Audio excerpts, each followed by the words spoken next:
Hello बच्चों, कैसे हैं आप सब। आज हम पढ़ेंगे राजनीतिक शास्त्र का चैप्टर नंबर 3 लोकतंत्र में प्रतिस्पर्धा एवं संघर्ष। प्रतिस्पर्धा का मतलब क्या होता है? कंपटीशन। यानी कि लोकतंत्र में जो दल होते हैं खुद को सत्ता में लाने के लिए आपस में क्या करते हैं? प्रतिस्पर्धा करते हैं और संघर्ष करते हैं। इसके बारे में आज हम अध्ययन करेंगे ढंग से। अब देखिए, प्रतिस्पर्धा है क्या? तो राजनीतिक दल के द्वारा सत्ता प्राप्त करने के प्रयास को प्रतिस्पर्धा कहते हैं। यानी कि कोई भी राजनीतिक दल चाहता है कि हम सत्ता में काबिज हों, हमारा पार्टी का आदमी प्रधानमंत्री या फिर मुख्यमंत्री बने, तो इसी को क्या करते हैं? प्रतिस्पर्धा यानी कंपटीशन। अब है जनसंघर्ष। जनता द्वारा समूह अथवा संगठन बना करके अपनी मांगों के लिए एकजुट होकर के जन आंदोलन करना क्या कहलाता है? जनसंघर्ष कहलाता है। जैसे कि कुछ लोग आंदोलन करते हैं भ्रष्टाचार के खिलाफ, कुछ लोग क्या करते हैं किसी सरकारी नौकरी के खिलाफ या फिर किसी चीज़ के खिलाफ आंदोलन करते हैं, तो इसे क्या कहते हैं हम लोग? जनसंघर्ष कहते हैं। अब जैसे 2013 में अन्ना हजारे ने भ्रष्टाचार के खिलाफ आंदोलन किया था, तो क्या था? एक जनसंघर्ष था। जैसे बिहार में बीपीएससी के छात्रों ने बीपीएससी में पेपर लीक के खिलाफ आंदोलन किया था, तो क्या था? ये जनसंघर्ष था। अब हम आगे देखेंगे लोकतंत्र में जनसंघर्ष की भूमिका। अब देखिए, जनसंघर्ष में संघर्ष की भूमिका में क्या है? जनसंघर्ष से क्या होता है? लोकतंत्र मजबूत होता है। जनसंघर्ष से लोकतंत्र का विकास होता है।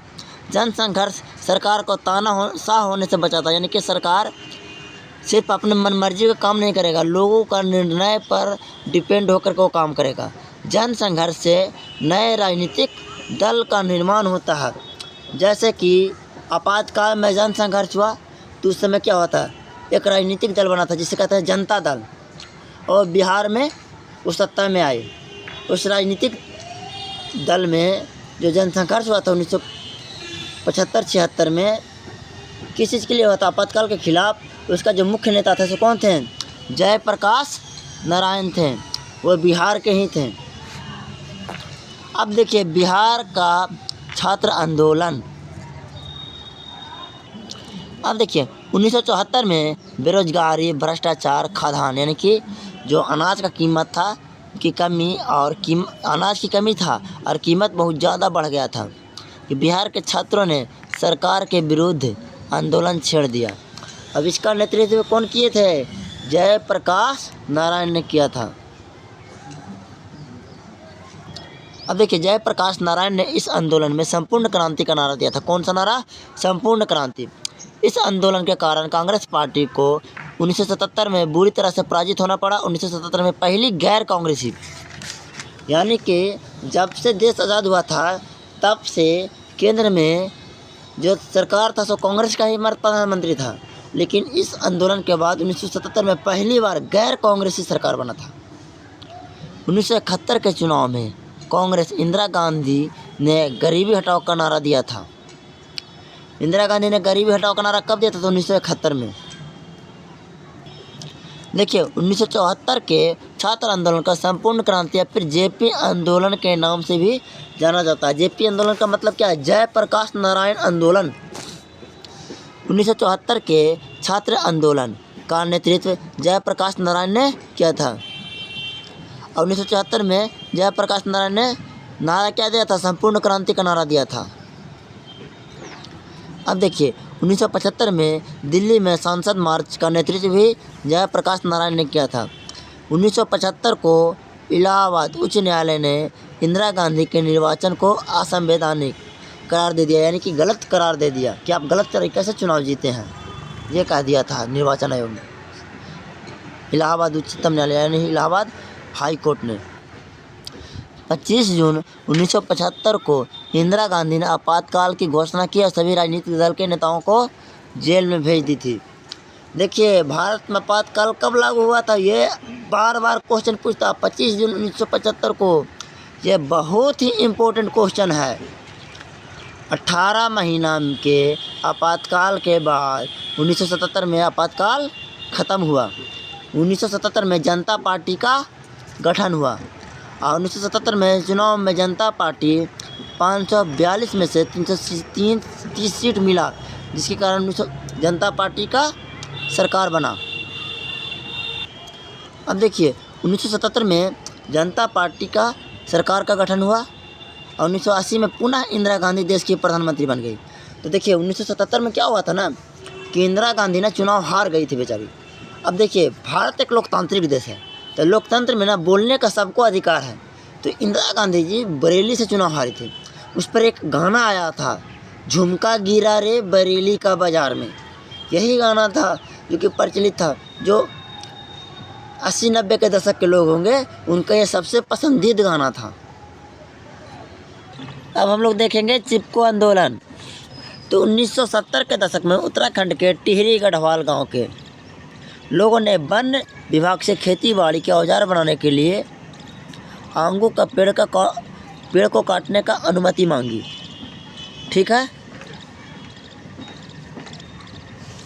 तो वन विभाग वाला ने क्या किया ना कि गांव वाले को अनुमति न दे करके खेल सामग्री बनाने वाले एक कंपनी को पेड़ काटने का अनुमति दे दिया। इसलिए स्थानीय महिलाओं ने पेड़ काटने का विरोध पेड़ से चिपक कर किया।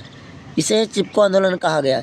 इस आंदोलन के कारण 15 वर्ष के लिए हिमालय क्षेत्र में पेड़ काटने पर सरकार ने रोक लगा दी थी। तो लोग महिला लोग का कही ना हम काटेंगे ना कोई कंपनी काटेगा, ना मेरा ना तेरा। अब हम लोग देखेंगे भारतीय किसान यूनियन। तो 1980 के दशक में भारतीय किसान यूनियन का गठन हुआ। अब भारतीय किसान यूनियन के प्रमुख महेंद्र सिंह टिकैत थे उस समय। अब देखिए भारतीय किसान यूनियन का प्रमुख मांगे क्या है। तो देखिए गन्ना और गेहूं के सरकारी मूल्य खरीद में बढ़ोतरी, कृषि उत्पाद के अंदर राज्य आवाजाही पर पाबंदी को समाप्त करना और समुचित दर पर बिजली आपूर्ति करना और किसानों का कर्ज माफ़ करना और किसानों के लिए पेंशन योजना का प्रावधान करना। अब देखिए ताड़ी विरोधी आंदोलन। तो देखिए ताड़ी क्या होता है, लोग बिहार में तो सबको जानते होंगे कि जो ताड़ या खजूर से निकलता है जो जूस, उसका ताड़ी बोलते हैं। तो 1993 में आंध्र प्रदेश के नेल्लोर जिला के दुबरगंटा गांव में महिलाओं द्वारा शराब बिक्री को बंद कराने के लिए ताड़ी विरोधी आंदोलन चलाया गया था। इस आंदोलन का नारा था ताड़ी बिक्री बंद करो।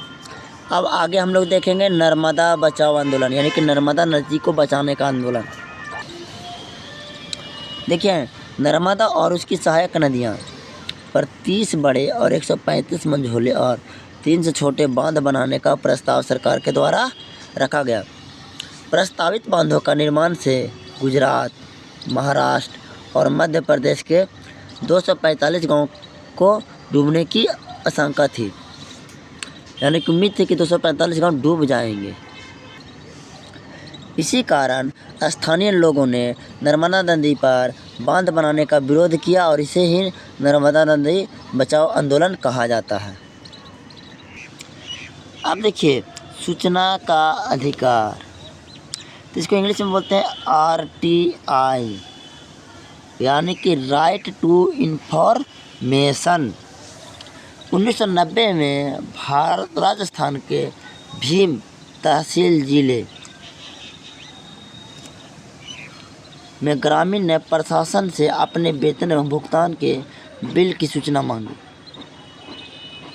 प्रशासन ने इसकी सूचना देने से इनकार कर दिया, जिसके कारण मजदूरों ने आंदोलन किया, जिसे सूचना का अधिकार आंदोलन कहा जाता है। इस आंदोलन के कारण 2005 में सूचना का अधिकार कानून बना। अब आगे हम लोग देखते हैं नेपाल में लोकतांत्रिक आंदोलन। तो 1990 के दशक में नेपाल में लोकतंत्र की स्थापना हुई। राजा वीरेंद्र की हत्या के बाद राजा ज्ञानेंद्र लोकतांत्रिक शासन को स्वीकार नहीं किया। 2005 में राजा ज्ञानेंद्र ने तत्कालीन प्रधानमंत्री को अपदस्थ कर, यानी कि पद से हटा दिया और जनता द्वारा निर्वाचित सरकार को भंग कर दिया। 2006 में नेपाल की जनता लोकतंत्र की स्थापना के लिए आंदोलन किया और नेपाल में नेपाल के सभी बड़े राजनीतिक दलों ने सप्तदलीय गठबंधन बनाकर लोकतंत्र की स्थापना के लिए आंदोलन किया। 24 अप्रैल 2006 को राजा ज्ञानेंद्र को सर्वदलीय सरकार और नया संविधान सभा का गठन के मांग को स्वीकार करना पड़ा। 2006 में लोकतंत्र पुनः बहाल हुआ और सप्तदलीय गठबंधन के गिरिजा प्रसाद कोइराला का अंतिम सरकार के रूप में प्रधानमंत्री चुना गया। कोइराला कौन थे? तो गिरिजा प्रसाद कोइराला। अब देखिए बांग्लादेश में लोकतंत्र के लिए संघर्ष।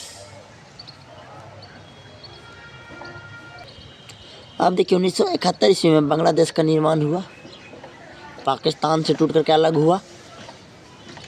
देखिए 1975 में शेख मुजीबुर रहमान ने बांग्लादेश का संविधान में संशोधन कर संसदीय शासन के स्थान पर अध्यक्षीय शासन प्रणाली को मान्यता दी तथा अवामी लीग पार्टी को छोड़कर सभी राजनीतिक दल को समाप्त कर दिया। अब देखिए 1975 में उनके विरुद्ध संघर्ष हुआ और सेना में बगावत कर दिया हुआ मारे गए। 1975 से 2008 तक बांग्लादेश में लोकतंत्र की बहाली हुई और आंदोलन चलता रहा। 29 दिसंबर 2008 को बांग्लादेश में पुनः चुनाव हुए।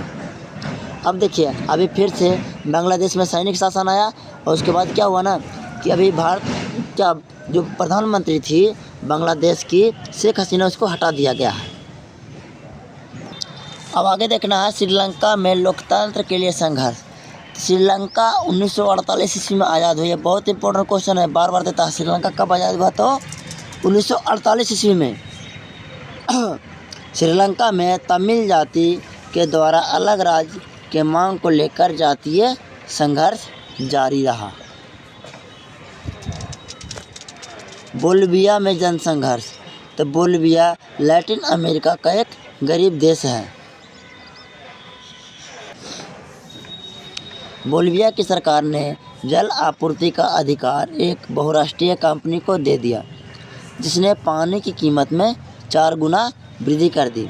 अब पानी की कीमत वृद्धि को लेकर जनता ने आंदोलन कर दिया और जनता के मांग के आगे सरकार को झुकना पड़ा और बहुराष्ट्रीय कंपनी को शहर छोड़कर भागना पड़ा। अब हम आगे देखेंगे राजनीतिक दल। तो लोगों का एक ऐसा समूह जिसका उद्देश्य सत्ता प्राप्त करना या सत्ता को प्रभावित करना होता है, उसे राजनीतिक दल कहा जाता है। राजनीतिक दल को लोकतंत्र का प्राण कहा जाता है। ऐसे भी अभिव्यक्ति देता है लोकतंत्र का प्राण किसे कहा जाता है? तो राजनीतिक दल को। देखिए विश्व में सर्वप्रथम विंग और टोरी नामक राजनीतिक दल 1688 ईस्वी के गौरवपूर्ण क्रांति के बाद ब्रिटेन में बना। कब बना? 1688 ईस्वी। अब देखिए भारत में सर्वप्रथम 1885 ईस्वी में भारतीय राष्ट्रीय कांग्रेस पार्टी की स्थापना हुई। अब देखिए दलीय व्यवस्था के 3 रूप होते हैं। देखिए एक दलीय व्यवस्था, चीन में एक ही दल का सरकार बनता है, कम्युनिस्ट पार्टी का। द्विदलीय व्यवस्था, तो यहाँ पर अमेरिका और इंग्लैंड है। अमेरिका और इंग्लैंड में ना सिर्फ 2 ही दल है। अब बहुदलीय यानी भारत में बहुत सारा राजनीतिक दल। देखिए भारतीय जनता पार्टी, भारतीय Congress party, national Congress party, Janata Dal United, राष्ट्रीय जनता दल, समाजवादी पार्टी, बहुजन समाज पार्टी, इस तरह के बहुत सारे दल हैं। तो यहाँ क्या है? बहुदलीय हो गया। अब देखिए राजनीतिक दल 2 प्रकार के होते हैं। पहला राष्ट्रीय राजनीतिक दल जिसका प्रभाव पूरा देश में होता है, और दूसरा होता है राज्य स्तरीय या क्षेत्रीय राजनीतिक दल जिसका प्रभाव सिर्फ एक राज्य तक सीमित होता है। अब हम आगे देखेंगे राष्ट्रीय राजनीतिक दल। तो वैसा राजनीतिक दल जिसका अस्तित्व पूरे देश में होता है उसे राष्ट्रीय राजनीतिक दल कहते हैं। राज्य स्तरीय या क्षेत्रीय राजनीतिक दल किसे कहते हैं? तो देखिए इसको में है कि वैसा राजनीतिक दल जिसका कार्यक्रम या नीति एवं विचारधारा किसी राज्य क्षेत्र विशेष तक ही सीमित होता है उसे राज्य स्तरीय या क्षेत्रीय राजनीतिक दल कहा जाता है। ठीक है, राष्ट्रीय और क्षेत्रीय या राज्य स्तरीय राजनीतिक दल का मतलब आप लोग समझ गए। अब आगे अब देखिए राजनीतिक दलों का कुछ काम है: नीतियाँ एवं कार्यक्रम तैयार करना, शासन का संचालन करना, चुनाव का संचालन करना, लोकमत का निर्माण करना, सरकार एवं जनता के बीच मध्यस्थता करना, मतदाताओं को राजनीतिक प्रशिक्षण देना, दलीय कार्य करना और गैर राजनीतिक कार्य भी करना। गैर राजनीतिक कार्य में क्या होगा कि जैसे कहीं बाढ़ आया या कहीं भूकंप आया तो उसमें सहायता प्रदान करना। अब देखिए राजनीतिक दलों का प्रमुख चुनौती क्या है, तो आंतरिक लोकतंत्र की कमी। देखिए बहुत सारे ऐसे पार्टियां हैं जिनका जो अध्यक्ष होता है ना तो इनका बाबू, पार्टी का कोई अध्यक्ष है तो उसका भी अगला अध्यक्ष तो उसका बेटा ही बनेगा, या फिर कुछ में ना आप खुद से ही 25 साल से अध्यक्ष बने हुए हैं। तो जो पार्टी के अंदर खुद लोकतंत्र नहीं तो देश में कितना लोकतंत्र बहाल करेंगे। नेतृत्व का संकट, यानी कि एक ही परिवार से उसका नेतृत्व कर रहा है। वंशवाद, काला धन एवं अपराधियों का प्रभाव, हर पार्टी में ये सब चीज़ है।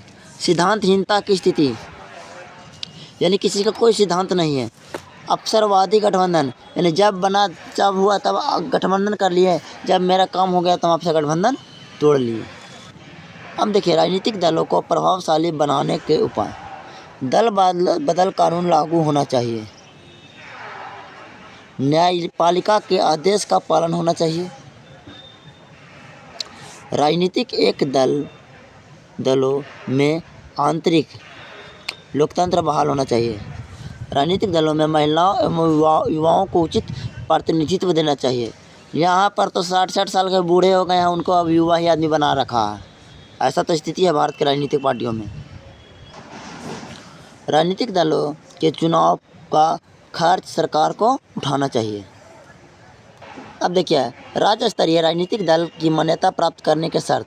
देखिए राज्य स्तरीय राजनीतिक दल मान्यता प्राप्त करने के लिए उस दल को लोकसभा या विधानसभा के चुनाव में डाले गए वैध मतों का कम से कम 6% मत प्राप्त होना चाहिए, और साथ ही साथ 3 विधानसभा और कम से कम 3% सीट या फिर 3 सीट जीतना आवश्यक है।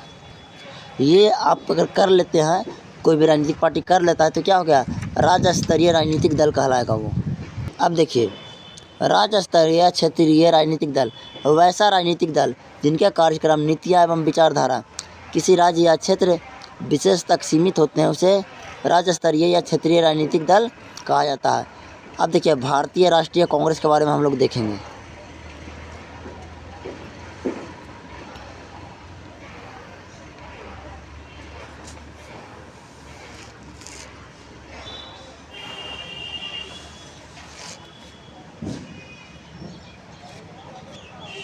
अब देखते हैं भारतीय राष्ट्रीय कांग्रेस की स्थापना कब हुई थी, तो 1885 ईस्वी में।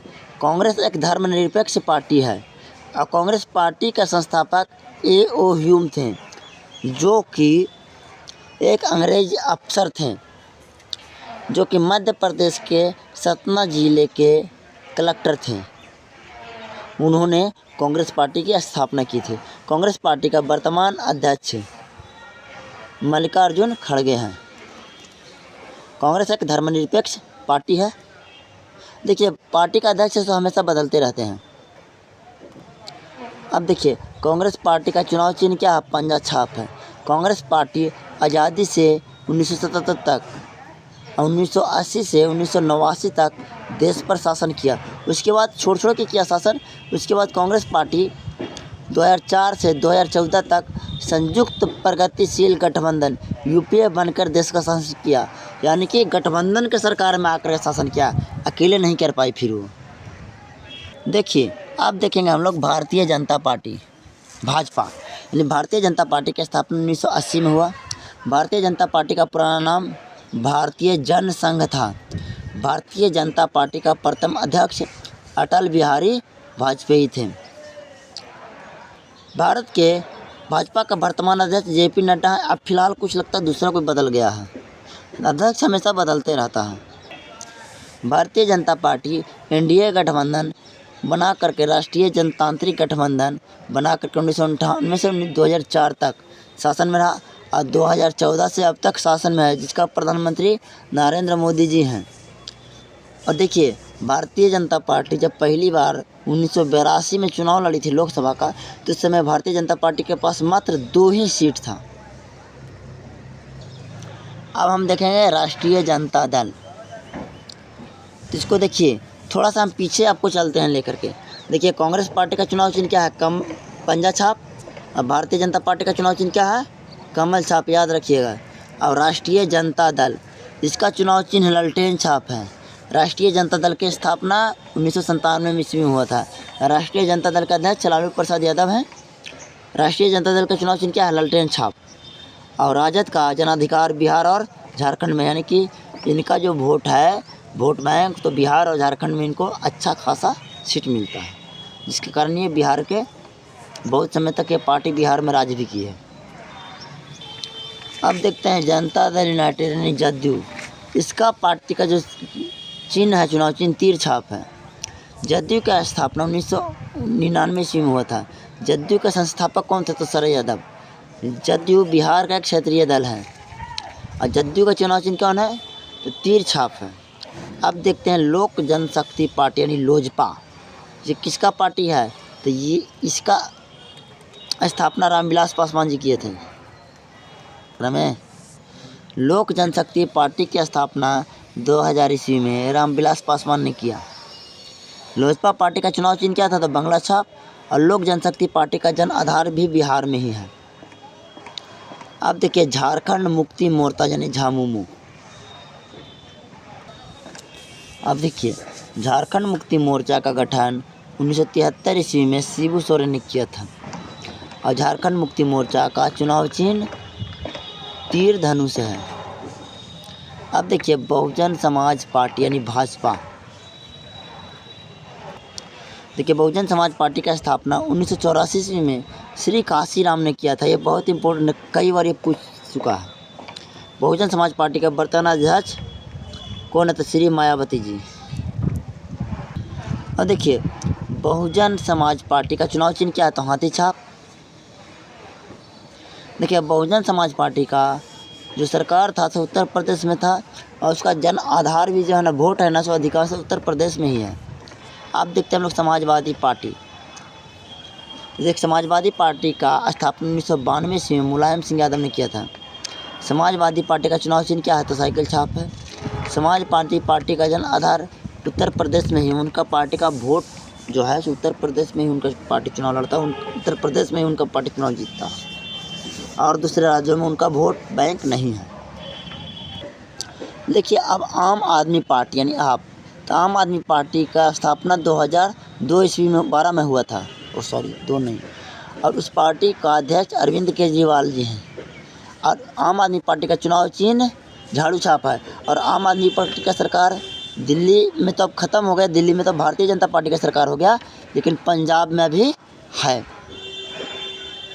अब हम लोग देखेंगे नेशनल पीपुल्स पार्टी यानी एनसीपी। देखिए नेशनल पीपुल्स पार्टी की स्थापना 2013 में हुआ था।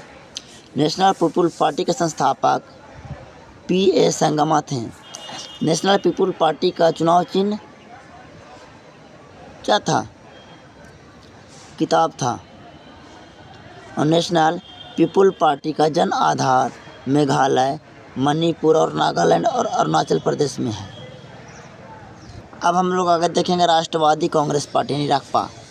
देखिए राष्ट्रवादी कांग्रेस पार्टी की स्थापना सन 1999 में शरद पवार और तारिक अनवर ने किया था। और राष्ट्रवादी कांग्रेस पार्टी का चुनाव चिन्ह क्या है, घड़ी छाप है, टेबल घड़ी है, कलाई वाला घड़ी नहीं है, हाथ में मलने वाला नहीं, टेबल पर रखने वाला घड़ी है। अब देखिए भारतीय कम्युनिस्ट पार्टी यानी भाकपा। भारत में कम्युनिस्ट पार्टी की स्थापना 1925 में ए.एस. डांगे ने की थी, यानी बहुत पुराना पार्टी है। कांग्रेस के बाद यही दूसरा सबसे पुराना पार्टी है भारत का। देखिएगा भारतीय कम्युनिस्ट पार्टी का चुनाव चिन्ह हंसिया और बाली छाप है। ये गलत चुनाव चिन्ह दिया हुआ है। हंसिया और बाली का मतलब क्या होता ना है कि जो गेहूं का बाल होता ना है वो, और हंसुआ होता ना है वो वाला है। इसमें हंसुआ हथौड़ी दिया हुआ था, तो गलत है। अब हम लोग आगे देखेंगे भारतीय कम्युनिस्ट पार्टी यानी मार्क्सवादी। भारतीय कम्युनिस्ट पार्टी का स्थापना 1964 में हुआ था। भारतीय कम्युनिस्ट पार्टी का चुनाव चिन्ह हंसिया और हथौड़ा छाप है और तारा है। अब देखिए लोकतंत्र में राजनीतिक दलों की आवश्यकता क्यों है। तो राजनीतिक दल लोकतांत्रिक शासन व्यवस्था में काफ़ी महत्वपूर्ण कार्य करते हैं। जनता की विभिन्न समस्याओं के समाधान में राजनीतिक दल महत्वपूर्ण भूमिका निभाते हैं। इसीलिए लोकतांत्रिक शासन व्यवस्था में राजनीतिक दलों की आवश्यकता को नज़रअंदाज नहीं किया जा सकता। किसी भी शासन व्यवस्था में किसी भी समस्या पर हजारों लोग अपना अपना विचार रखते हैं, किंतु इन विचारों और दृष्टिकोण का कोई मतलब नहीं रह जाता जब तक इन विचारों को किसी दल के विचार से न जोड़ा जाए। अब देखिए, राजनीतिक दल देश के लोगों के भावनाओं एवं भावनाओं को जोड़ने का काम करते हैं। अब इस दृष्टि से हमारे लिए राजनीतिक दलों की आवश्यकता है। यदि दल नहीं होगा तो सभी उम्मीदवार निर्दलीय होंगे और उम्मीदवार अपनी नीतियां राष्ट्रीय हित में न बना करके उस क्षेत्र विशेष के लिए बनाएंगे जिस क्षेत्र से वे चुनाव लड़ रहे हैं। ऐसी स्थिति होने से देश की एकता और अखंडता खतरे में पड़ जाएगी और देश का विकास रुक जाएगा। अब देखिए आगे, इस समस्या से बचने के लिए राजनीतिक दलों का होना आवश्यक है। राजनीतिक दलों की नीतियां एवं कार्यक्रम समग्र एवं व्यापक होता है, न कि किसी क्षेत्र विशेष के लिए। राजनीतिक दल का सदस्य सभी जाति, धर्म और क्षेत्र एवं लिंग के होते हैं।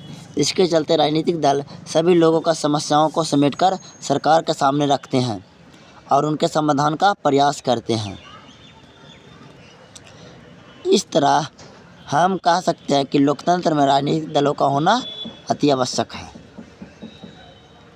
अब आगे देखिए, राजनीतिक दलों के बीच प्रतियोगिता का प्रभाव। तो लोगों का समर्थन प्राप्त करने के राजनीतिक दलों में प्रतियोगिता होती है और राजनीतिक दलों के बीच स्वस्थ प्रतियोगिता लोकतंत्र के लिए अच्छी मानी जाती है। राजनीतिक दलों के बीच प्रतियोगिता होने से लोकतंत्र मजबूत होता है। अब देखिए, राजनीतिक दलों में प्रतियोगिता होने से सभी राष्ट्रीय दल एवं जनता के लिए एक से एक बढ़कर कल्याणकारी कार्यक्रम एवं नीतियाँ बनाते हैं। सभी दल जनता की समस्याओं को जो ढंग से उठाते हैं और इन समस्याओं का समाधान करने का प्रयास करते हैं।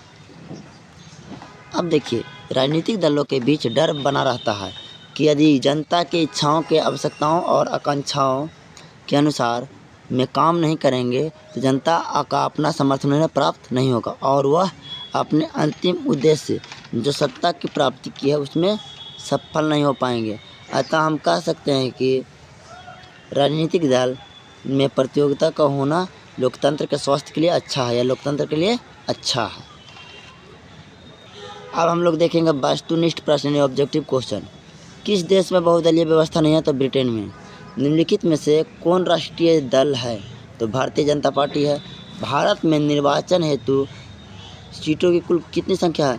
देखिए, लोकसभा में भारत में जो लोकसभा है, लोकसभा में निर्वाचन के लिए 543 सीट है, यानी कि 543 सीटों पर संसद का चुनाव लड़ा जाएगा। ये बार बार क्वेश्चन आता है कि भारत में लोकसभा का कितना सीट है? तो 543। अब बिहार में विधानसभा का कितना सीट है? तो 243, याद रखिएगा। अब आगे, सूचना के अधिकार आंदोलन की शुरुआत कहाँ हुई? तो राजस्थान से। भारतीय लोकतंत्र में सत्ता के विरुद्ध जन आक्रोश किस दशक में प्रारंभ हुआ? तो 1970 के दशक में प्रारंभ। सिपको आंदोलन निम्न में से किससे संबंधित है? तो पेड़ बचाने से। अब देखिए, वर्ष 1975 भारतीय राजनीति में किस लिए जाना जाता है? तो देश में आपातकाल लागू होना हुआ था। नर्मदा घाटी परियोजना किन राज्यों से संबंधित है? तो गुजरात, महाराष्ट्र और मध्य प्रदेश। डॉक्टर मेघा पाटकर घनिष्ठ रूप से जुड़ी है, तो क्या है? नर्मदा बचाओ आंदोलन से। या नर्मदा बचाओ आंदोलन का नेता कौन है? तो मेघा पाटकर, याद रखिएगा। ये राजनीतिक दलों के नींव सर्वप्रथम किस देश में पड़ी? तो ब्रिटेन में। भारतीय जनता पार्टी की स्थापना कब हुई? तो 1980 में। भारतीय कांग्रेस पार्टी की स्थापना कब हुई? तो 1885 में A.Q. ह्यूम द्वारा। 16वीं लोकसभा का चुनाव किस वर्ष हुआ? तो 2014 में। भारतीय जनता पार्टी का चुनाव चिन्ह क्या है? तो कमल का फूल। अब देखिए, वर्तमान में नेपाल की शासन प्रणाली है तो लोकतंत्र है। भारत में 1977 में आम चुनाव और लोकसभा चुनाव में किस पार्टी को बहुमत मिला? तो जनता पार्टी को। किसके नेतृत्व में 1977 में भारतीय जनता पार्टी का सरकार का गठन हुआ था? तो मोरारजी देसाई।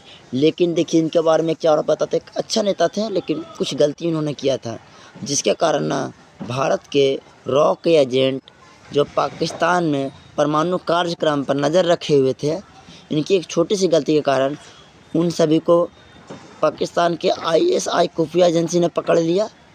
और क्या हुआ ना कि उनको बहुत प्रताड़ित किया था और उनको सबको फांसी की सज़ा दे दी थी, इनके थोड़ा सा गलती की वजह से। वो हम कभी किसी चीज़ में पढ़ाएंगे ना तो आपको हम बता देंगे ये चीज़, इनका बड़बोलापन के कारण ऐसा हुआ था। अब ये भारतीय रॉ एजेंट के लिए ना समझिए कि काला दिन था वो, जब ये प्रधानमंत्री बने थे। तो ये देश का सच है, कड़वा भले ही है लेकिन सबसे कड़वा सच है कि मोरारजी देसाई के जैसा प्रधानमंत्री होना देश की सुरक्षा के लिए खतरा भी बन सकता है, कभी कभी ऐसा होता है। 17वीं लोकसभा का चुनाव किस वर्ष हुआ था? तो 2019 में। बहुजन समाज पार्टी के संस्थापक कौन थे? तो काशीराम। यूनाइटेड जनता पार्टी का गठन कब हुआ था? तो 1919 में, या फिर इसको जनता दल यूनाइटेड भी बोलते हैं। बांग्लादेश कब स्वतंत्र हुआ? तो 1971 में। पाकिस्तान का डिलीवरी से पैदा हुआ था बांग्लादेश। लोक जनशक्ति पार्टी का चुनाव चिन्ह क्या है? तो बांग्ला छाप। अब अगला क्वेश्चन, गठबंधन की सरकार बनाने के लिए किस प्रकार की दलीय व्यवस्था की ज़रूरत है? तो बहुदलीय है। श्रीलंका कब आज़ाद हुआ? तो 1948 ईस्वी में। समता पार्टी का विलय दल में हुआ किस राजनीतिक पार्टी में? जनता दल यूनाइटेड में विलय हो गया था समता पार्टी का। बोलीविया किस महादेश का हिस्सा था? दक्षिण अमेरिका। देखिए चिपको आंदोलन के प्रवर्तक कौन है? तो सुंदरलाल बहुगुणा। या फिर चिपको आंदोलन के नेता कौन थे? तो सुंदरलाल बहुगुणा। ठीक, दोनों क्वेश्चन का आंसर यही होगा। निम्नलिखित में कौन राष्ट्रीय दल नहीं है? तो जनता दल, राष्ट्रीय जनता दल राष्ट्रीय दल नहीं है। भारतीय जनता पार्टी के प्रथम अध्यक्ष कौन थे? तो अटल बिहारी वाजपेयी। भारत में राष्ट्रीय आपातकाल की घोषणा कब हुई? तो 25 जून 1975। अब अगला क्वेश्चन है, लोकतंत्र का प्राण किसे कहा जाता? तो राजनीतिक दल को। सूचना का आधार संबंधी कानून कब लागू हुआ या कब पारित हुआ था? 2005 में। बिहार में संपूर्ण क्रांति का नेतृत्व निम्नलिखित में से किसने किया? तो जयप्रकाश नारायण ने। निम्न में से कौन भारतीय किसान यूनियन के प्रमुख नेता थे? तो महेंद्र सिंह टिकैत। देखिए ये सब बदलते रहते हैं नेता लोग। ताड़ी विरोधी आंदोलन निम्न में से किस राज्य में शुरू हुआ? तो आंध्र प्रदेश में। अब अगला क्वेश्चन है, राजनीतिक दलों की मान्यता और उसका चिन्ह प्रदान किया जाता है तो किसके द्वारा था? चुनाव आयोग के द्वारा। राज्यपाल की नियुक्ति कौन करता? तो राष्ट्रपति करता है। बोलीविया में जन संघर्ष का मुख्य कारण क्या था, यानी कि आंदोलन क्यों हुआ था? तो पानी की कीमतों में वृद्धि के कारण हुआ था। अब देखिए निम्न में कौन क्षेत्रीय पार्टी है? तो लोक जनशक्ति पार्टी। बांग्ला किस राजनीतिक दल का चुनाव चिन्ह है? तो लोक जनशक्ति पार्टी का। निम्न में से किस देश में एक दलीय प्रणाली है? तो चीन में। चीन में सिर्फ और सिर्फ कम्युनिस्ट पार्टी ही राज्य करती है, यानी माओ तस्तुलंग की पार्टी, माओ की पार्टी। हाँ, तो अब आगे हम देखते हैं निम्न में से कौन राष्ट्रीय राजनीतिक दल नहीं है? तो समाजवादी पार्टी। देखिए ये बुक में आपका दिया हुआ रहेगा, 4 ऑप्शन में से एक होगा। किस राजनीतिक दल का चुनाव चिन्ह है? तो समाजवादी पार्टी का। नेपाल के किस राजा ने प्रजातांत्रिक शासन को स्वीकार करने से इनकार कर दिया? तो राजा ज्ञानेंद्र ने। अब देखिए 1974 में के जनसंघर्ष को किस नाम से जाना जाता है? तो संपूर्ण क्रांति या फिर छात्र आंदोलन के नाम से। चिपको आंदोलन का प्रारंभ किस राज्य में हुआ? तो उत्तराखंड। आपातकाल की घोषणा कौन करता? तो राष्ट्रपति करता है। भारत का सबसे पुराना राजनीतिक दल कौन है? तो भारतीय राष्ट्रीय कांग्रेस। देखिए सप्तदलीय गठबंधन कहाँ बना? तो नेपाल में। 2011 में भ्रष्टाचार के विरुद्ध आंदोलन का नेतृत्व किसने किया? तो अन्ना हजारे। बिहार में छात्र आंदोलन की शुरुआत करने वाले थे? तो जयप्रकाश नारायण। इनमें से कौन बिहार के महान दलित नेता थे? तो जगजीवन राम। चिपको आंदोलन का प्रारंभ किसके द्वारा किया गया था? महिलाओं के द्वारा। चिपको आंदोलन का नेतृत्व निम्न में से किसने किया? तो सुंदरलाल बहुगुणा। चिपको आंदोलन का क्या उद्देश्य था? तब पर्यावरण की सुरक्षा। चिपको आंदोलन की शुरुआत किस राज्य से हुआ था? उत्तराखंड से। अब देखिए, भारतीय राष्ट्रीय कांग्रेस की पार्टी की स्थापना किसने किया? तो A.O. ह्यूम। किस राज्य से हिंदी को राष्ट्र भाषा बनने के विरुद्ध आंदोलन की शुरुआत हुई? तो तमिलनाडु से। दलित वर्ग को समाज का एक गरिमापूर्ण स्थान दिलाने का प्रयास निम्नलिखित में किसने किया? तो डॉक्टर भीमराव अंबेडकर। इनको आदमी बाबा साहब भी बोलते हैं। दलित पैंथर्स नामक संगठन का गठन किस राज्य में हुआ? तो महाराष्ट्र में। भारत की पहली बार कांग्रेस और गैर कांग्रेसी सरकार कब बनी? तो भारत में पहली बार केंद्र में गैर कांग्रेस यानी कांग्रेस पार्टी का सरकार ना बन करके दूसरा पार्टी का सरकार कब बना? तो 1977 ईस्वी में। अब देखिए, बिहार में जयप्रकाश नारायण के नेतृत्व में आंदोलन कब हुआ? तो 1974 ईस्वी में। इसे छात्र आंदोलन भी बोलते हैं। इनमें से राष्ट्रीय पार्टी कौन सी है? तो देखिए, भारतीय राष्ट्रीय कांग्रेस पार्टी और भारतीय जनता पार्टी, ये दोनों राष्ट्रीय पार्टी हैं। राष्ट्रीय पुनर्वासन नीति कब लागू की गई? तो 2003 में। नर्मदा बचाओ आंदोलन का गठन कब हुआ? तो 1988-89 में। इसके प्रमुख डॉक्टर मेघा पाटकर थी, इसका नेता जो थी। 1971 के आम चुनाव में कांग्रेस ने नारा दिया, गरीबी हटाओ। उस कानून का नाम बचा है जो एक जन आंदोलन के द्वारा प्राप्त किया गया। तो देखिए, सूचना का अधिकार। सूचना का अधिकार जो 1990 में सूचना मजदूरों ने क्या किया था? अपना जो काम किया था उसके बदले में जो पैसा मिला था उसका अधिकार मांग रहा था कि हमें बिल दीजिए इसका। उसी के बाद वो कानून आया था 2005 में, सूचना का अधिकार। इस कानून को कहते हैं RTI, यानी कि राइट टू इन्फॉर्मेशन, सूचना का अधिकार। संपूर्ण क्रांति का क्या उद्देश्य था? निर्वाचित सरकार को बदलना। देखिए, किस वर्ष राजा ज्ञानेंद्र के खिलाफ जन आंदोलन का शुरुआत हुआ? तो नेपाल में होता 2006 में। जल युद्ध किस देश में हुआ था? बोल्विया में। क्या इसलिए? तो क्योंकि वहाँ पर क्या किया था ना कि जो बहुराष्ट्रीय कंपनी थी जो पानी की कीमतों में 4 गुना वृद्धि कर दी थी, जिसके कारण हुआ था। अगला क्वेश्चन, श्रीलंका कब आज़ाद हुआ था? 1948 में। म्यांमार का प्राचीन नाम? तो बर्मा। यही क्वेश्चन 2 बार आ गया है। विश्व का सबसे बड़ा लोकतांत्रिक देश कौन है? तो भारत। याद रखिएगा, विश्व का सबसे बड़ा लोकतांत्रिक देश कौन है? तो भारत। अब देखिए, ऑंग सांग सू की ने किस देश के में लोकतांत्रिक की वापसी के लिए आंदोलन किया? तो म्यांमार में। निम्नलिखित में कौन सा राजनीतिक दलों का होता है? दलों का प्रमुख उद्देश्य प्राय क्या होता है?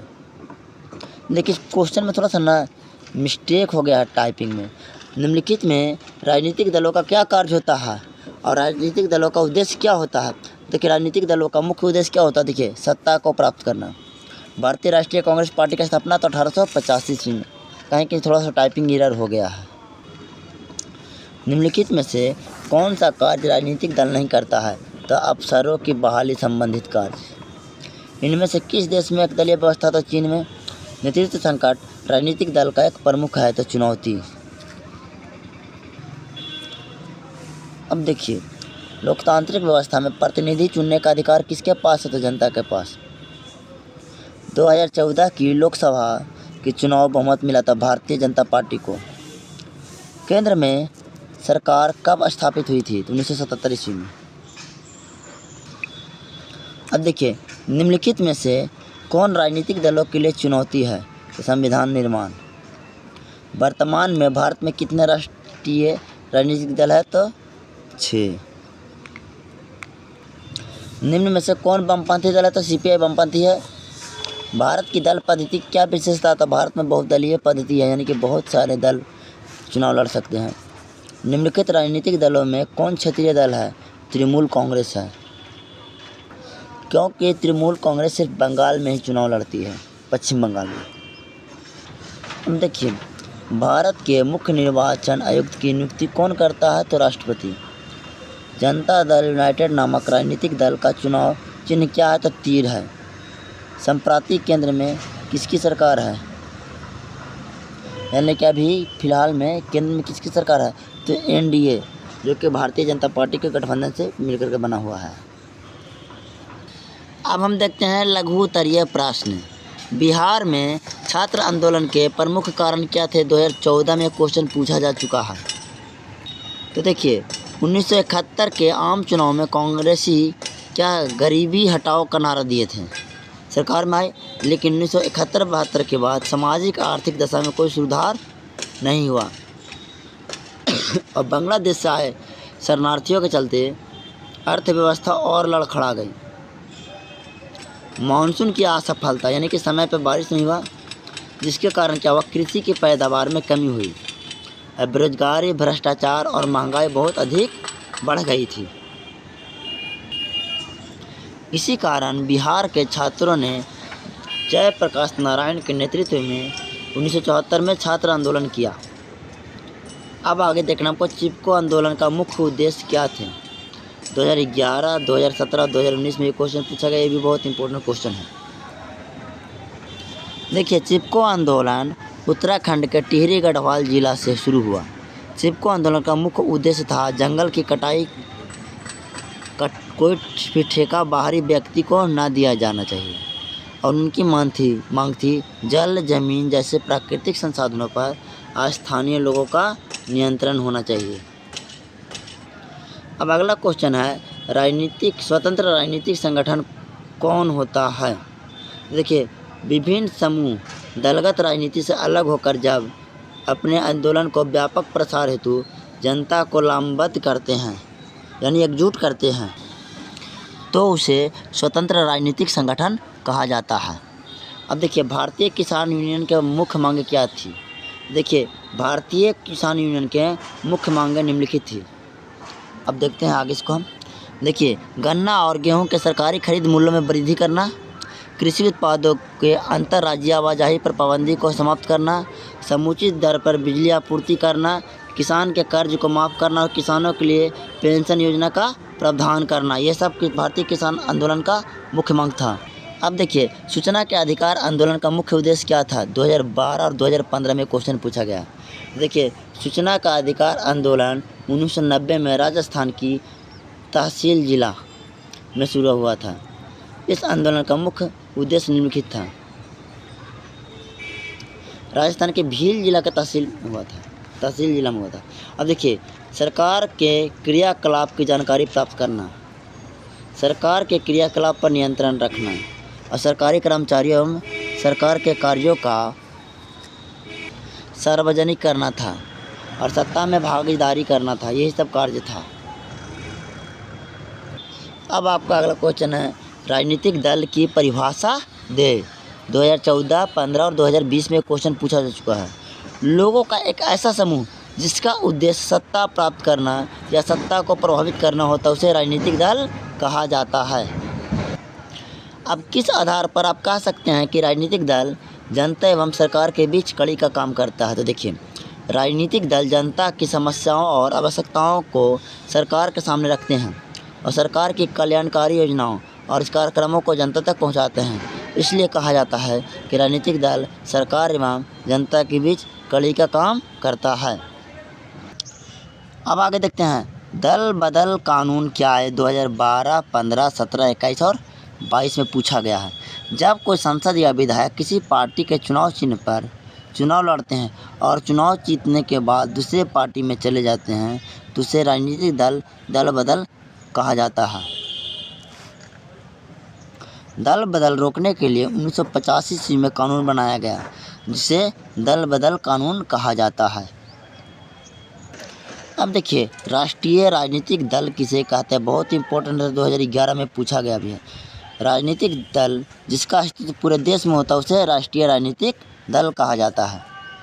अब देखिए, राजनीतिक दलों की दो प्रमुख चुनौतियों का उल्लेख कीजिए। तो राजनीतिक दलों के प्रमुख चुनौतियां निम्नलिखित हैं। पहला, आंतरिक लोकतंत्र की कमी। तो राजनीतिक दलों में आंतरिक लोकतंत्र की कमी होती है जा रही है और दल के सभी सदस्य निर्णय में भाग नहीं लेते हैं। दूसरा, नेतृत्व का संकट। राजनीतिक दलों में नेतृत्व का संकट एक प्रमुख चुनौती है।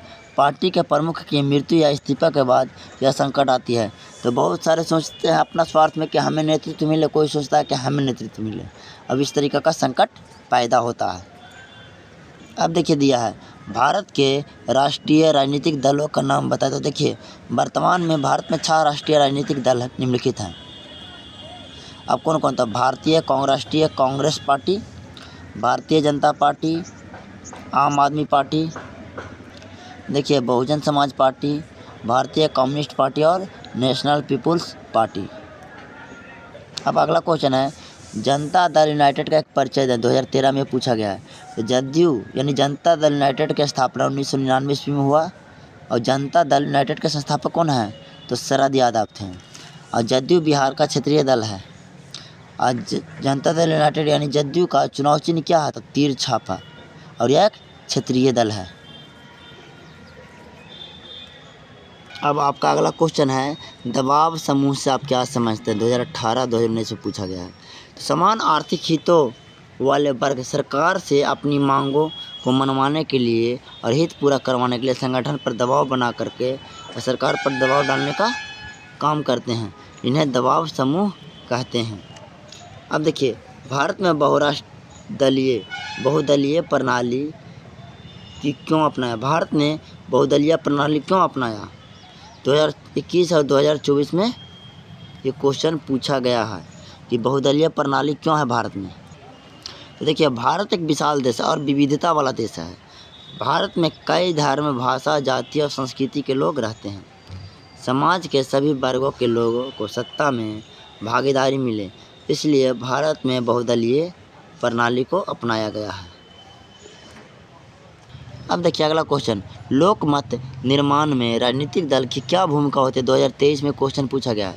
तो राजनीतिक दल अपनी नीतियों के द्वारा लोकमत का निर्माण कर जनता का समर्थन प्राप्त करते हैं और राजनीतिक दल लोकमत का निर्माण करने के लिए जनसभाएं, रैलियां, टेलीविज़न, समाचार पत्र आदि का सहारा लेते हैं। इन सबसे भी प्रचार करते हैं, टेलीविज़न, समाचार पत्र, ये सबसे भी। देखिए आगे आप लोग लोकतंत्र में विपक्षी दल की क्या उपयोगिता होती है? ठीक है, अब उपयोगिता क्या होती है उसको हम लोग देखते हैं। क्वेश्चन 2024 में पूछा गया है। देखिए लोकतंत्र में विपक्ष का महत्वपूर्ण भूमिका होता है।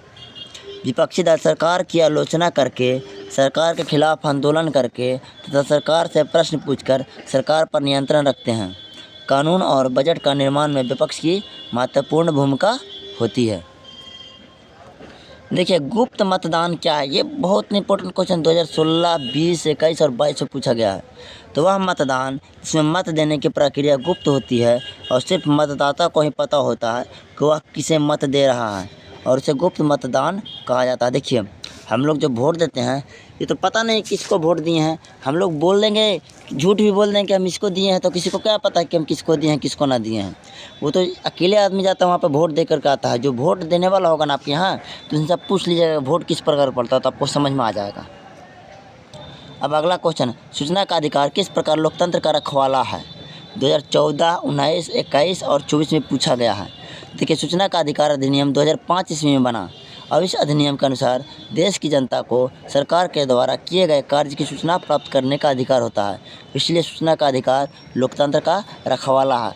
और कई बार तो ऐसा हुआ ना कि सूचना का अधिकार से ही बहुत बड़े बड़े भ्रष्टाचार का खुलासा भी हुआ है। लघु उत्तरीय प्रश्न खत्म हो गया। अब हम लोग देखेंगे दीर्घ उत्तरीय प्रश्न। जन संघर्ष से भी लोकतंत्र मजबूत होता है, क्या आप इस कथन से सहमत हैं? अपने पक्ष में उत्तर दें। यह बहुत ही इंपॉर्टेंट क्वेश्चन है।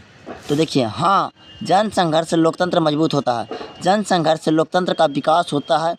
यदि सरकार जनसाधारण को देखते हुए अगर फैसला नहीं लेती है तो सरकार के खिलाफ जन संघर्ष होता है और सरकार पर दबाव बना करके आम सहमति से फैसला लेने के लिए मजबूर किया जाता है। जन संघर्ष सरकार को तानाशाह होने एवं मनमानी का फैसला लेने से रोकती है। जन संघर्ष जनता में राजनीतिक चेतना आती है, जन संघर्ष से जनता में, और जन संघर्ष से राजनीतिक संगठन का विकास होता है। अब देखिए किस आधार पर आप कर सकते हैं कि बिहार से शुरू हुआ छात्र आंदोलन का राष्ट्रीय स्वरूप राष्ट्रीय है। जैसे देखिए, किस आधार पर आप कह सकते हैं कि बिहार में शुरू हुआ छात्र आंदोलन का स्वरूप राष्ट्रीय हो गया।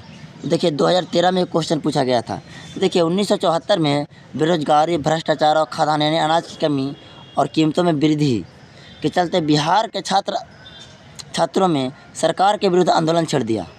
अब इसका नेतृत्व जयप्रकाश नारायण ने किया और जयप्रकाश नारायण ने इस आंदोलन में संपूर्ण क्रांति का नारा दिया। जयप्रकाश नारायण 1975 में दिल्ली में संसद मार्च का नेतृत्व किया और दिल्ली के रामलीला मैदान में विशाल प्रदर्शन कर जयप्रकाश नारायण इंदिरा गांधी से इस्तीफा का मांग करते हुए राष्ट्रव्यापी सत्याग्रह की घोषणा की। इंदिरा गांधी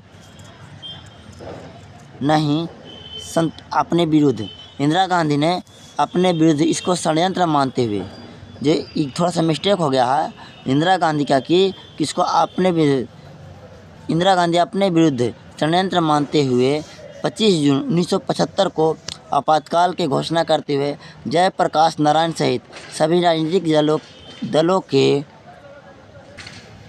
नेताओं को जेल में डाल दिया। और इस आंदोलन के कारण कांग्रेस पार्टी को 1977 में बुरी तरह से पराजित यानी हारना पड़ा और 1977 में पहली गैर कांग्रेसी सरकार बनी। इसलिए कह सकते हैं कि बिहार से शुरू हुआ छात्र आंदोलन का स्वरूप राष्ट्रीय हो गया, क्योंकि बिहार से आंदोलन भले ही शुरू हुआ लेकिन क्या हुआ, राष्ट्र स्तर पर प्रभाव डाला, यानी कि प्रधानमंत्री को कुर्सी छोड़ना पड़ गया। अब देखिए कुछ क्वेश्चन है 3 नंबर में कि निम्नलिखित वाक्यों को पढ़ें और अपने पक्ष में उत्तर दें। देखिए, क्षेत्रीय भावना लोकतंत्र को मजबूत करती है। देखिए, क्षेत्रीय भावना उग्र होने पर क्षेत्रवाद की स्थिति पैदा होती है, जिससे देश का अखंडता को खतरे पड़ जाती है। अतः क्षेत्रीय भावना लोकतंत्र को मजबूत नहीं करती है। अब देखिए अगला क्वेश्चन कि दबाव समूह अस्थायी तत्वों का समूह है, इसलिए इसे समाप्त कर देना चाहिए। तो देखिए, वास्तव में दबाव समूह ऐसा संगठन होते हैं जो सरकार की नीतियों को प्रभावित करने की कोशिश करते हैं। अतः यह कहना है कि दबाव समूह स्वार्थी तत्वों का समूह है बिल्कुल ही निराधार यानी गलत है। कभी इसे समाप्त करने का कोई औचित्य नहीं है, क्योंकि कभी कभी ये सही कार्यों के लिए भी दबाव बनाते हैं।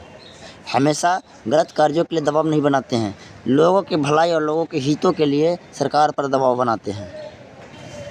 अब देखिए, जन संघर्ष लोकतंत्र का विरोधी है। देखिए, जन संघर्ष से ही लोकतंत्र का विकास होता है और लोकतंत्र को मजबूत बनाने एवं इसे सुदृढ़ करने के लिए जन संघर्ष की अहम भूमिका होती है। अतः लोकतंत्र जब संघर्ष के द्वारा विकसित होता है, यह लोकतंत्र का विरोधी नहीं होता, बल्कि लोकतंत्र के लक्ष्य को प्राप्त करने का एक माध्यम होता है। अब देखिए, भारत के लोकतंत्र के लिए हुए आंदोलन में महिलाओं की भूमिका नगण्य है। तो यह कहना लोकतंत्र के लिए हुए आंदोलन में महिला की भूमिका नगण्य है, यह सरासर यानी पूरी तरह से गलत है। ज्ञात हो कि चिपको आंदोलन और एक ताड़ी विरोधी आंदोलन में महिलाओं ने बढ़ चढ़ कर के हिस्सा लिया है। इसके अतिरिक्त नर्मदा बचाओ आंदोलन को मुखिया कौन थी, तो डॉक्टर मेघा पाटकर थी। इस आंदोलन को राष्ट्रव्यापी बना दिया। अतः समय समय पर लोकतंत्र के लिए हुए आंदोलन में महिला की अपनी उपस्थिति दर्ज कराई है। अब अगला सवाल है, राजनीतिक दल को लोकतंत्र का प्राण क्यों कहा जाता है? 2014 और 2018 में क्वेश्चन पूछा गया है। देखिए, राजनीतिक दल को लोकतंत्र का प्राण कहा जाता है क्योंकि राजनीतिक दल को लोकतंत्र के आधार का स्तंभ माना जाता है और ये प्रतिनिधियों को निर्वाचन में मुख्य रूप से भाग लेते हैं और ये दल ही लोकतांत्रिक शासन को व्यवहारिक रूप से प्रदान करते हैं। राजनीतिक दल ही जनता की समस्याओं को सरकार के समक्ष रखते हैं तथा सरकार की नीतियों की आलोचना करते हैं। राजनीतिक दल ही जनता को राजनीतिक प्रशिक्षण देते हैं और ये शासन को निरंकुश होने से रोकते हैं। अब देखिए, राजनीतिक दल राष्ट्रीय विकास में किस प्रकार योगदान करते हैं? 2015 में क्वेश्चन पूछा गया। किसी भी देश के विकास में राजनीतिक दल की महत्वपूर्ण भूमिका होती है। राष्ट्रीय विकास के लिए जनता को जागरूक एवं समाज एवं राज्य में एकता एवं राजनीतिक स्थायी का होना आवश्यक है। इन सभी कार्यों में राजनीतिक दल की मुख्य भूमिका होती है। राजनीतिक दल नागरिक को अपने अधिकार के प्रति जागरूक करती है। राजनीतिक दल राज्य एवं समाज में एकता स्थापित करने का प्रयास करती है। राजनीतिक दल संकट के समय रचनात्मक कार्य भी करते हैं, जैसे प्राकृतिक आपदा के दौरान राहत का कार्य। राष्ट्रीय विकास के लिए सरकार के द्वारा विभिन्न प्रकार के नीतियाँ एवं कार्यक्रम राजनीतिक दल के द्वारा तैयार किए जाते हैं। इस आधार पर हम कह सकते हैं कि राजनीतिक दल राष्ट्रीय विकास की महत्वपूर्ण भूमिका निभाते हैं। अब अगला क्वेश्चन है, राजनीतिक दल के प्रमुख कार्यों को बताएं। 2013 में क्वेश्चन पूछा गया है, 14 में पूछा गया है, 16, 17 और 19 में। राजनीतिक दल के निम्नलिखित कार्य हैं। देखिए, नीतियाँ एवं कार्यक्रम तय करना। राजनीतिक दल जनता का समर्थन प्राप्त करने के लिए नीतियाँ एवं कार्यक्रम तैयार करते हैं। देखिए अगला, लोकमत का निर्माण। तो लोकतंत्र में जनता की सहमति या समर्थन से ही सत्ता प्राप्त होती है। इसके लिए शासन की नीतियों पर लोकमत प्राप्त होता है और इस तरह लोकमत का निर्णय राजनीतिक दल द्वारा ही हो सकता है। राजनीतिक प्रशिक्षण। राजनीतिक दल मतदाताओं को राजनीतिक प्रशिक्षण देने का भी काम करता है।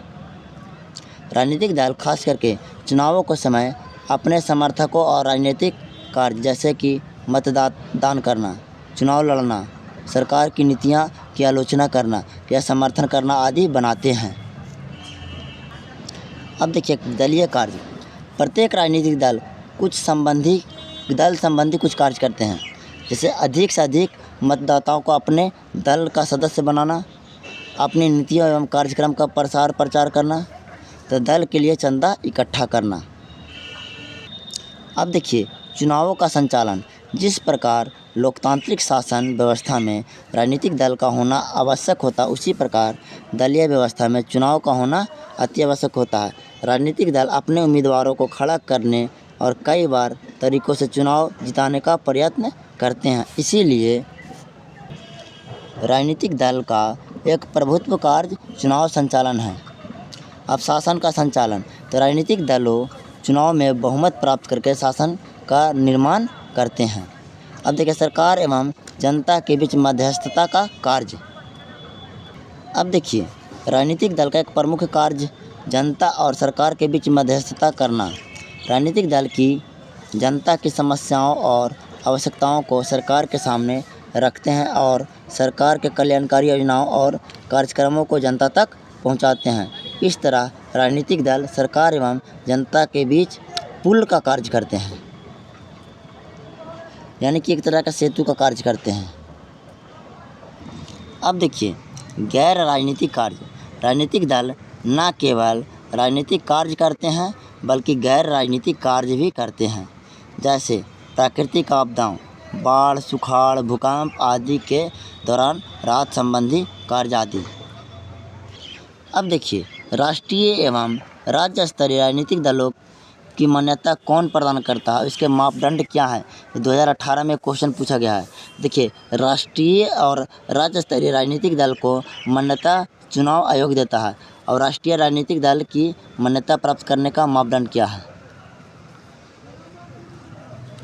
तो देखिए पहले हम देखेंगे राष्ट्रीय राजनीतिक दल को मान्यता प्राप्त करने का मापदंड। देखिए लोकसभा या फिर विधानसभा के चुनाव में 4 या अधिक राज्यों द्वारा कुल डाले गए वैध मतों में से 6% वोट प्राप्त करना होता है राष्ट्रीय राजनीतिक दल के लिए। किसी राज्य या राज्य से लोकसभा के कम से कम 4 सीट पर विजय होना आवश्यक होता है, या फिर लोकसभा में कम से कम 2% सीट अर्थात 11 सीट होना आवश्यक होता है, जो कि कम से कम 3 राज्य में होना चाहिए। अब हम देखेंगे राज्य स्तरीय राजनीतिक दल से मान्यता प्राप्त करने का मापदंड। देखिए, लोकसभा या विधानसभा के चुनावों में डाले गए अवैध मत को कम से कम 6% मत प्राप्त करना होता है। राज्य विधानसभा में कम से कम 3% सीट या फिर 3 सीट जीतना होता है। हाँ, ठीक है। विभिन्न जन आंदोलन में महिलाओं की क्या भूमिका थी? 2012 में क्वेश्चन पूछा गया था। देखिए, भारत के विभिन्न जन आंदोलन में महिलाओं की एक महत्वपूर्ण भूमिका रही है। चिपको आंदोलन पेड़ काटने का विरोध से लेकर के चलाया गया था। इसमें महिलाओं की महत्वपूर्ण भूमिका थी, क्योंकि ठेकेदार पुरुषों को शराब आपूर्ति कर देते थे, इसलिए महिला इस आंदोलन में शराबखोरी की लत के विरुद्ध भी आवाज़ उठा रही थी। अब देखिए, ताड़ी विरोधी आंदोलन में महिलाओं द्वारा शुरू किया गया था। इस आंदोलन में महिलाओं ने ताड़ी की बिक्री को बंद करने के लिए आवाज़ उठाई थी, और क्योंकि शराब पीने के कारण पुरुष शारीरिक और मानसिक रूप से कमज़ोर होकर घर गृहस्थी काम में सहयोग नहीं करते थे। शराब पीने के कारण घर की अर्थव्यवस्था चरमराने लगी थी। अब इसीलिए महिलाओं ने ताड़ी विरोधी आंदोलन शुरू किया। अब देखिए अगला, राजनीतिक दलों को प्रभावशाली बनाने के 3 उपायों को संक्षेप में लिखें। 2011-2019 में पूछा गया क्वेश्चन। तो राजनीतिक दल को प्रभावशाली बनाने का 3 निम्नलिखित उपाय हैं। पहला, दल बदल कानून लागू होना चाहिए। तो देखिए, विधायकों और सांसदों के ऊपर, किन किन के ऊपर? विधायकों और सांसदों के ऊपर दल बदल को रोकने के लिए संविधान में संशोधन लाकर कानून बनाया गया है। इनको लागू भी होना चाहिए। अब देखिए दूसरा, उच्च न्यायालय के आदेश का पालन होना चाहिए।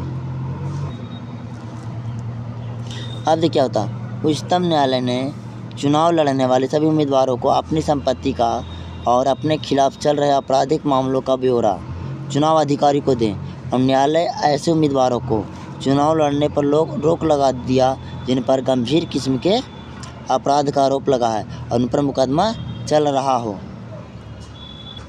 अब देखिए, राजनीतिक दलों में आंतरिक लोकतंत्र बहाल होना चाहिए। देखिए, राजनीतिक दल को प्रभावी बनाने के लिए यह आवश्यक है कि सभी राजनीतिक दल अपने अपने संविधान का पालन करें और समय समय पर सांगठनिक चुनाव हो, और दल के सभी सदस्य विभिन्न पदों पर बैठने का समान अवसर मिले। अब आपका अगला क्वेश्चन है, विपक्षी दलों के किन्हीं 3 कार्यों का वर्णन करें। 2020 में क्वेश्चन पूछा जा चुका है। तो देखिए, विपक्षी दल के 3 कार्य निम्नलिखित हैं। पहला कार्य, विपक्षी दल सरकार की आलोचना करके सरकार के खिलाफ आंदोलन करके सरकार से प्रश्न पूछकर सरकार पर नियंत्रण रखते हैं। कानून और बजट के निर्माण में विपक्ष की महत्वपूर्ण भूमिका होती है। देखिए, सरकार के सामने जनता की आवाज़ उठाना विपक्षी का दल का मुख्य कार्य है। जनता के लिए आवाज़ उठाना विपक्षी का मुख्य कार्य। अब देखिए, लोकतंत्र में राजनीतिक दलों की क्या आवश्यकता है? 2016, 19 और 23 में क्वेश्चन ये पूछा गया है।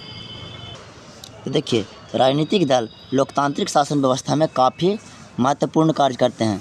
जनता की विभिन्न समस्याओं के समाधान में राजनीतिक दल महत्वपूर्ण भूमिका निभाते हैं। इसलिए लोकतांत्रिक शासन व्यवस्था में राजनीतिक दलों की आवश्यकता को नज़रअंदाज नहीं किया जा सकता है। किसी भी शासन व्यवस्था में समस्या पर हजारों लोग अपना विचार रखते हैं, किंतु इन विचारों और दृष्टिकोण का कोई मतलब नहीं रह जाता जब तक कि इन विचारों को किसी दल के विचारों से जोड़ा ना जाए। राजनीतिक दल देश के लोगों की भावनाओं एवं विचारों को जोड़ने का काम करते हैं। इस दृष्टि से हमारे लिए राजनीतिक दलों की आवश्यकता है। यदि राजनीतिक दल नहीं होगा तो सभी उम्मीदवार निर्दलीय होंगे, और उम्मीदवार अपनी क्या करेंगे, नीतियाँ राष्ट्रीय हित में न बना करके उस क्षेत्र विशेष के लिए बनाएंगे जिन क्षेत्र से वह चुनाव लड़ रहे हैं। ऐसी स्थिति होने से देश की एकता और अखंडता खतरे में पड़ जाएगी और देश का विकास रुक जाएगा। इस समस्या से बचने के लिए राजनीतिक दलों का होना आवश्यक है। राजनीतिक दलों की नीतियाँ एवं कार्यक्रम समग्र एवं व्यापक होती है, न कि किसी क्षेत्र विशेष के लिए।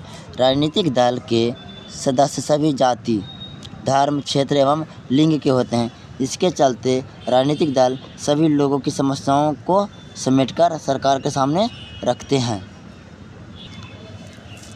और उनके समाधान का प्रयास करते हैं। इस तरह हम कह सकते हैं कि लोकतंत्र में राजनीतिक दलों का होना आवश्यक है। तो ठीक है बच्चों, आज का ये क्लास समाप्त आपका हुआ। अब कल हम पढ़ाएंगे आपका चैप्टर नंबर 4। तो वीडियो को ज़्यादा से ज़्यादा शेयर कीजिए ताकि मेरा भी सब्सक्राइबर बढ़े। अब वीडियो को अगर देख रहे हैं तो सब्सक्राइब भी कीजिए।